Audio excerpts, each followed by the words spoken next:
Good evening. We interrupt the previous program for an important announcement.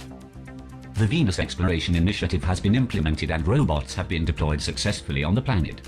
When you think about this, you might imagine this kind of technology.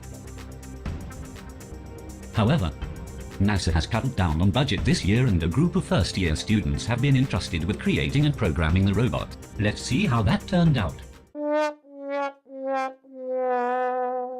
The mission doesn't look that promising, nor do the grades and hopes of the students whose task was to fulfill it. Nonetheless, I will proceed in giving a more in-depth presentation on how they did it.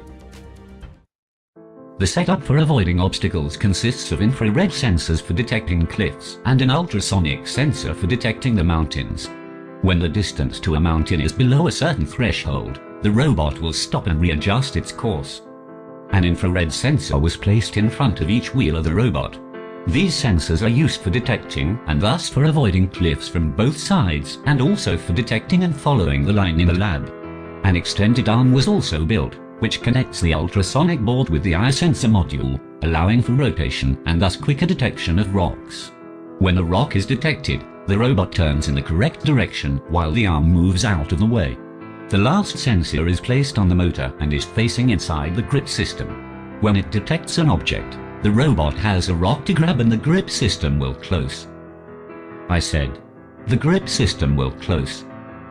Finally, to find the lab, a backtracking algorithm was employed, which would bring the robot close to the lab. Afterwards, the use of a line follower algorithm makes it possible for the robot to reach the end of the ramp.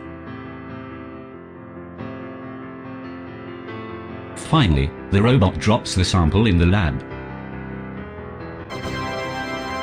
Ultimately, an XB shield was used for the robots to communicate with each other.